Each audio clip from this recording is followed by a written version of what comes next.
Roombeek was a regular neighborhood in Enschede, a city in the eastern part of the Netherlands near the German border.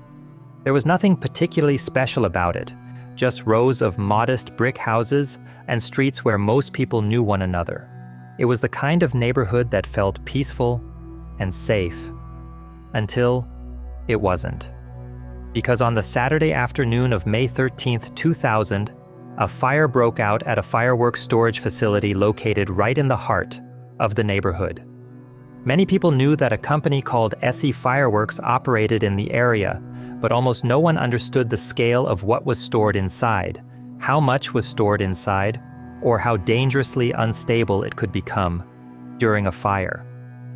It turned out that the company had approximately 177 tons of fireworks on site, and not all of them were stored securely.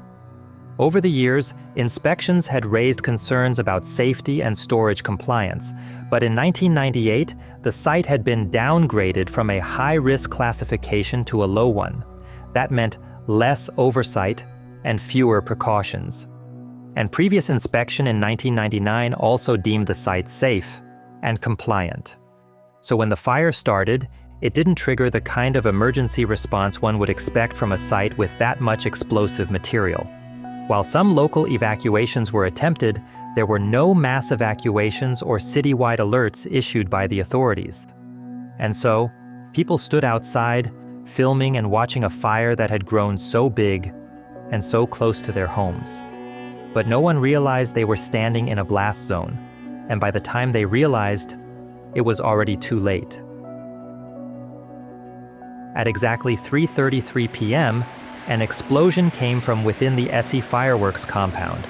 It was sudden, violent, and far more powerful than anything residents or responders expected. Witnesses described an immense ball of flame rising above the rooftops, followed by a blast wave that rolled outward like a fist, and people standing blocks away were knocked off their feet as the explosion released energy equivalent to 0.8 to 1 ton of TNT. Then, about a minute later, came the second, and the most devastating explosion of the entire disaster. The second blast had an estimated force of 4 to 5 tons of TNT, enough to classify it as one of the most powerful non-nuclear explosions in Dutch history. And unlike the first, the second one was omnidirectional. It expanded outward in every direction and flattened everything in its radius. Just a few moments later, a third explosion followed. Though a lot smaller, it still intensified the destruction as fires spread rapidly, igniting house after house. A black column of smoke from the explosion could even be seen from miles away, even across the German border. The crater left behind by the main blast measured nearly 20 meters wide and 1.5 meters deep, and within seconds, an entire section of the Roombeek had been erased. What made this disaster particularly dangerous was that the initial fire had drawn people toward the area.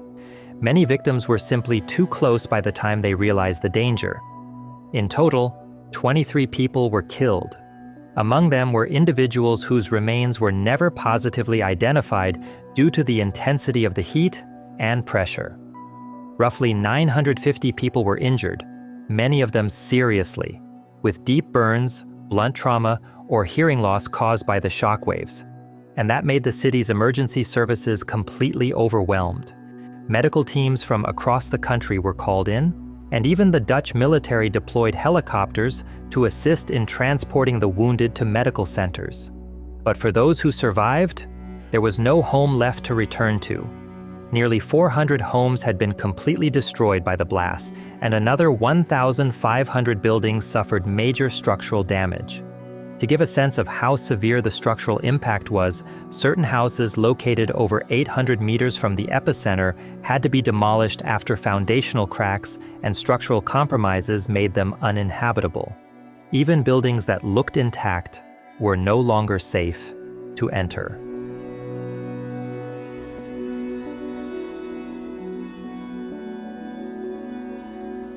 Danny de Vries was a 22-year-old cameraman for RTV Oost at that time. When the first explosion hit, he caught the very moment when the blast ripped through the facility on camera. And the footage quickly became headlines around the world. A few hours later, live coverage of Eurovision, which is a famous song contest in Europe, was interrupted mid-broadcast to show the devastation in Enschede. Danny reported live from the scene, and during that segment, he reported, "It really is one big war zone." His colleague, however, was not as lucky as him. Marcel van Nieuwenhoven was a cameraman known for getting close to the action. But this time, he went too close and didn't survive the second blast. His commitment to the story cost him his life. And 20 years later, Danny published a book in his memory titled Letter to Marcel, and I quote, "Marcel did everything for the news. That was fatal for him." Meanwhile, in the middle of the initial fire, emergency crews did their best to contain the fire.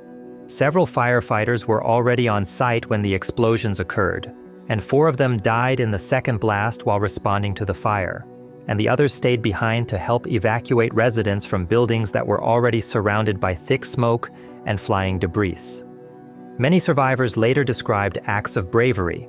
Among the stories that surfaced is about firefighters who, despite being fully aware of the risk, continued evacuating residents even as the fire raged unpredictably. One of them was seen carrying a disabled man out of a collapsing building, while he didn't make it out himself.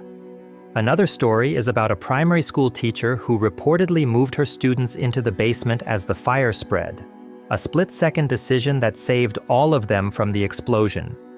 In another household, a man is said to have pulled his pregnant wife into the bathtub, using his own body as a shield, which saved both of them. One mother, according to a local documentary, threw herself over her child just as their windows shattered inward. The child lived, but the mother was severely injured. While not all of these accounts are independently verified, they are consistent with stories shared in interviews and community remembrances.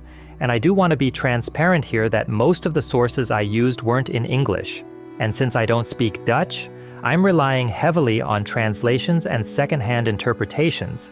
So if you're from the Netherlands or familiar with this tragedy, please feel free to share any corrections or insights in the comments. I'd really appreciate it.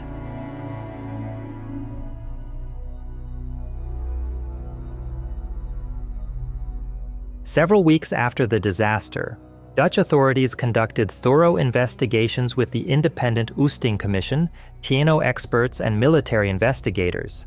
They confirmed the fire began in an indoor storage room that held close to 900 kilograms of fireworks, and they suspected it may have been started by an electrical fault, a welding spark, or a cigarette, but the exact cause was never definitively proven. And from there, the flames spread into 2 outdoor shipping containers that had been illegally placed outside the building. These containers lacked certification, had no fire resistance, and were not designed to store explosive material. And as the heat intensified, the containers trapped flammable gases and pressure, and eventually exploding with massive force. The building's fireproof doors were also reportedly left open or failed during the fire. This allowed flames to spread rapidly from the interior to the outdoor containers, triggering the largest and most violent explosion of the entire disaster. According to later investigations, many of the fireworks stored at SE Fireworks were dangerously misclassified. Materials that should have been labeled as Class 1.1, which indicates a mass explosion hazard, were instead categorized as Class 1.4. A classification meant for low-risk items that pose no mass explosion threat. This distinction matters because it determines where fireworks can be stored, how close they can be to residential areas, and what level of fire protection is legally required. SE Fireworks obtained much of its inventory from Chinese manufacturers, and although these shipments were technically inspected and registered, some arrived with labels written only in Mandarin. But many of these high-risk fireworks were intentionally misclassified, often falling between Class 1.3 and 1.4, and Dutch regulators failed to catch these errors. As a result, the company was able to store far more explosive material than legally permitted, while still appearing to comply with regulations. With all these findings on how the company had exceeded storage limits and kept large quantities of material in containers that did not meet legal standards, directors Rudy Backer and Willie Patter were both found guilty of negligence. Although they did not directly cause the fire, their decisions and oversight failures created the conditions that led to catastrophe. They were initially sentenced to 6 months in 2002, but after an appeal in 2005, their sentences were extended to 1 year. The investigation took a dramatic turn when a rumor began to circulate that the fire might not have been an accident. Some speculated that it had been set intentionally, possibly even on the orders of someone tied to SE Fireworks who wanted to destroy illegally stored stock or avoid regulatory scrutiny. The theory was never substantiated, however, but it stayed on the investigators' mind as they looked for someone to hold responsible. Attention quickly turned to a local man named André de Vries. He lived near the site, had a minor criminal record for petty theft and trespassing, and was already known to police. Authorities claimed that witness statements and circumstantial evidence suggested he had been near the facility shortly before the fire broke out. Although no forensic evidence linked him to the ignition point and no connection between him and the owners of SE Fireworks was ever found, he was arrested and charged with arson. He then convicted and sentenced to 15 years in prison, but the case relied heavily on uncorroborated testimony and an absence of motive. Just 1 year later, however, the Dutch Supreme Court overturned the conviction, citing a complete lack of conclusive evidence. The state did award him €125,000 in compensation for his wrongful imprisonment, and to this day, no one has been charged with starting the fire, and its true cause remains officially undetermined. The lack of accountability eventually raised questions about systemic failures in oversight. Investigators then pointed to the history of the SE Fireworks facility itself as evidence of long-standing negligence. The building that housed SE Fireworks was constructed in 1977 for industrial use, and the company began operating there in 1989. However, the Roombeek neighborhood was already partially residential by that time, with many homes dating back to the early 20th century. So the area had long been a mix of residential and light industrial zoning. But despite repeated warnings from urban planners and even a smaller fire in 1991 that had raised safety concerns, the city continued to renew the company's operating permits without initiating any relocation plan. While discussions about moving the facility did occur, they were repeatedly stalled by budget constraints and political indecision. And in 1998, just 2 years before the explosion, the site was officially downgraded from a high-risk to a low-risk facility. This administrative decision had 3 major consequences. It meant that oversight requirements were reduced, fire safety inspections became less frequent, and emergency preparedness protocols were downgraded, which then resulted in misclassifications as we've discussed earlier. And despite all these extensive evidence of negligence, no government officials were held personally accountable. In the end, the courts concluded that the disaster resulted from systemic failures, not from the direct misconduct of any individual. This decision obviously sparked outrage among survivors and legal experts who argued that even systemic failures should carry personal consequences for those in charge. But that outcome eventually became a catalyst for reform. 2 major changes were implemented in response of this. The 2002 Fireworks Decree introduced stricter rules on how fireworks are classified, stored, and zoned. Then, the Dutch Safety Board was established in 2005 as an independent agency to ensure that future disasters would not be investigated by the same institutions responsible for allowing them to happen, which in this case were the Enschede municipality and the Dutch national regulators.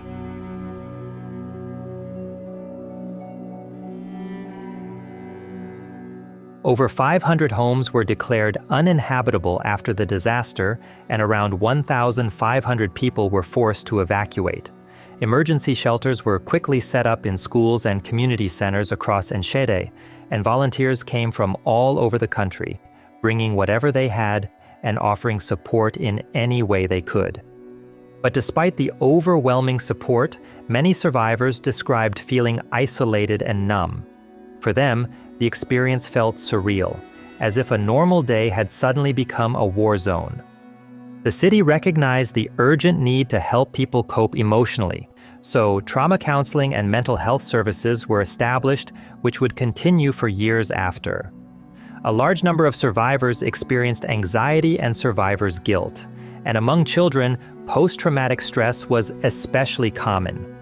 Teachers in local schools also received special training to help support their students, and therapists worked closely with families to rebuild a sense of safety and normalcy.